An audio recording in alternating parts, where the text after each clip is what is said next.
ഈ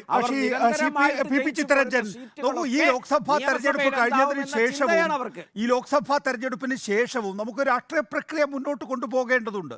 ശരിയാണ്, youth alert നടത്തുന്നു, 11-ാം തീയതി UDF രാഷ്ട്രീയ വിശദീകരണ യോഗം നടത്തുന്നു. രണ്ടും മതേതര രാഷ്ട്രീയം മുന്നോട്ട് കൊണ്ടുപോകുന്നതിനുള്ള രാഷ്ട്രീയ പ്രചരണം തന്നെയാണ്.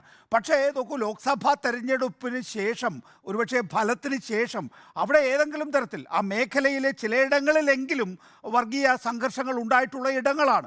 അവിടെ 4-ാം തീയതിക്ക് ശേഷം ഏതെങ്കിലും തരത്തിൽ പ്രശ്നങ്ങൾ ഉണ്ടായാൽ അതിൻ്റെ ഉത്തരവാദിത്തം രണ്ട് മുന്നണികളും ഏൽക്കേണ്ടി വരും. ശ്രീ ചിത്രഞ്ജൻ, അതല്ല, അതെങ്ങനെ രണ്ട് മുന്നണികളും? ശ്രീ നികേഷ്, ഈ രണ്ട് മുന്നണികളും എങ്ങനെയാണ് ഇത് ഏൽക്കേണ്ടത്? എനിക്ക് മനസ്സിലാകുന്നില്ല. രണ്ട് മുന്നണികളും എതിരായി ഏൽക്കുന്നത് അതിന്റെ പൂർണ്ണമായിട്ടുള്ള ഉത്തരവാദിത്വം ഐക്യ ജനാധിപത്യ മുന്നണിയല്ലേ ഏൽക്കേണ്ടത്? കാരണം ഐക്യ ജനാധിപത്യ മുന്നണിയുടെ സ്ഥാനാർത്ഥിയല്ലേ ഈ വിഷലിപ്തമായ നിലയിലേക്കുള്ള പ്രചാരവേല നടത്തുവാൻ തയ്യാറായിട്ടുള്ളത്. ആ പ്രചാരവേലയുടെ തുടർന്ന് അറസ്റ്റിലായിട്ടുള്ളവർ ആരൊക്കെയാണ്? അറസ്റ്റിലായിട്ടുള്ളവര് അദ്ദേഹം അതിനെക്കുറിച്ച് മിണ്ടിയില്ലല്ലോ. ആ മുസ്ലിം ലീഗിന്റെ ഓരോ പ്രദേശത്തെ ചുമതലപ്പെട്ട നേതാക്കന്മാരോ അവരുടെ മക്കളോ ഒക്കെ അല്ലേ പ്രതികളായിട്ടുള്ളത്. പിന്നെ നിങ്ങളൊരു കാര്യം മനസ്സിലാക്കിക്കോണം, ഈ കോഴിക്കോട് എന്ന് പറയുന്ന ജില്ലയിൽ തന്നെയാണ് പണ്ട് മാറാട് ഉണ്ടായിട്ടുള്ളത്. ആ മാറാട് കലാപം നടന്നിട്ടുള്ള ഭൂമിയാണ്, അതുപോലെയുള്ള സംഘർഷം നടക്കുന്ന സ്ഥലമാണ്. ആ സ്ഥലങ്ങളെ നോക്കി തന്നെ തെരഞ്ഞെടുത്തുകൊണ്ട് തന്നെയാണ് ഈ നിലയിലേക്കുള്ള ജയിക്കാൻ 4 വോട്ട് നേടിയെടുക്കാൻ വേണ്ടി എന്ത് ഹീനമായിട്ടുള്ള പരിശ്രമം നടത്തും എന്നതിന് പ്രകടമായിട്ടുള്ള കാര്യങ്ങൾ മാത്രമാണ്. ഞങ്ങൾ അന്നും ആ മാറാട് കലാപത്തിന്റെ സന്ദർഭത്തിലും ശാന്തിയുടെയും സമാധാനത്തിന്റെ മന്ത്രവുമായിട്ടാണ് ഞങ്ങൾ. അതൊക്കെ പൊതു കാര്യങ്ങളാണ് ശ്രീ പി ചിത്രഞ്ജൻ. ഇവിടെ പ്രശ്നം എന്ന് പറയുന്നത് അവിടെ ഒരു നോക്കൂ, ഈ അടിച്ച, ഞാൻ ആ വാക്കുകളൊന്നും ഉപയോഗിക്കുന്നില്ല, അടിച്ച നോട്ടീസുകളോ അല്ലെങ്കിൽ വന്ന ഫേസ്ബുക്ക് പോസ്റ്റുകളോ ഒക്കെ തന്നെ വ്യാജമാണെന്ന് പറഞ്ഞിട്ടും അത് തെരഞ്ഞെടുപ്പ് പ്രചാരണ വിഷയമാക്കി LDF ഉയർത്തിക്കാട്ടിയതാണ് ഇത്രയധികം വർഗീയ ധ്രുവീകരണത്തിന് കാരണമായത് എന്നാരും പറയുന്നു.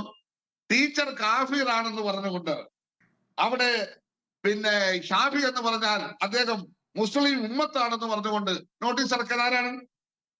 വളരെ കൃത്യമായിട്ട് അയാളുടെ പേര് വന്നിട്ടുണ്ട്, അയാളെ അറസ്റ്റ് ചെയ്തിട്ടുണ്ടല്ലോ. മട്ടന്നൂരിൽ പോലീസ് അറസ്റ്റ് ചെയ്തിരിക്കുന്ന പ്രതിയുടെ പേരിനാണ് മീംഹാജി എന്നല്ലേ. ആരാണ് മീംഹാജ്? പറഞ്ഞു. നോക്കൂ, ഇത് വ്യാജമല്ല, നിങ്ങൾ ഒറിജിനൽ ആണെന്ന് തെളിയിക്കുകയാണ് എങ്കിൽ അവിടെ യൂത്ത് ലീഗ് 10 ലക്ഷം രൂപ തരും. സൽമാൻ ആരാണ്? അറസ്റ്റ് ചെയ്തിരിക്കുന്ന സൽമാൻ ആരാണ്?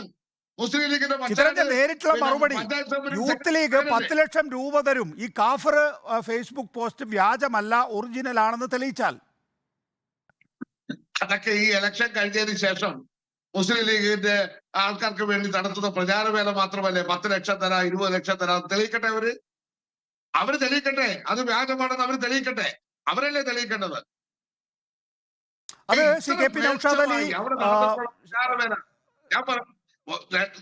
ടീച്ചർ പറഞ്ഞ കാര്യമാണ് തെളിയിക്കേണ്ടത്. നിങ്ങൾ ആരിലാണോ ആരോപണം ഉള്ളത് അവരാണ്. മുസ്ലിം ലീഗിന്റെ ആൾക്കാർ, ഞാൻ പേരല്ലേ പറഞ്ഞിട്ടുള്ളത്, ഇന്ന ആൾക്കാരാണ്. അല്ല ഇവിടെ ചിത്രഞ്ജൻ, ഞാനൊന്ന് പറയട്ടെ, എന്നോടാണ് ചോദ്യം. ഇവിടെ LDFന്റെ ആളുകളും തെളിയിക്കേണ്ട, UDFന്റെ ആളുകളും തെളിയിക്കേണ്ട. അതിനല്ലേ ഇവിടെ ഒരു നിയമ സംവിധാനം ഉള്ളത്. പോലീസ് വന്ന് തെളിയിക്കട്ടെ, ഇതിന്റെ ഉറവിടം ഏതാണെന്ന് കണ്ടെത്തട്ടെ. 30% മാത്രം മുസ്ലിങ്ങളുള്ള ഒരു മണ്ഡലത്തിൽ മുസ്ലിം വർഗീയത ഉയർത്തിവിട്ട് ജയിക്കാമെന്ന് കരുതുന്ന മഠയന്മാരൊന്നുമല്ല UDFകാര്. അതെങ്കിലും മിനിമം നിങ്ങളൊന്ന് ചിന്തിക്കണം. ഈ കോഴിക്കോട് പാർലമെന്റ് മണ്ഡലത്തിലെ കരീം ക എന്ന് പറഞ്ഞുകൊണ്ട് പച്ചക്കളറിൽ പോസ്റ്റർ അടിച്ചൊരു മുസ്ലിം MP വേണ്ട എന്ന് കൊടുവള്ളിയിലും ഈ പറഞ്ഞ മാറാട് ഉൾപ്പെടുന്ന ബേപ്പൂരിലൊക്കെ വീട് കയറി ചോദിച്ച CPMകാരൊക്കെ ഞങ്ങൾക്കറിയാം.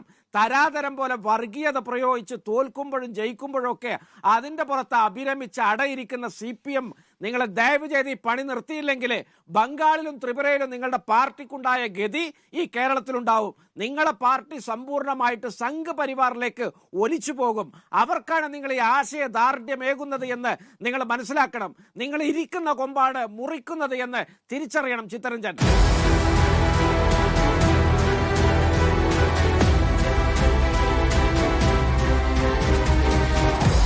Debate with MV Nikesh Kumar.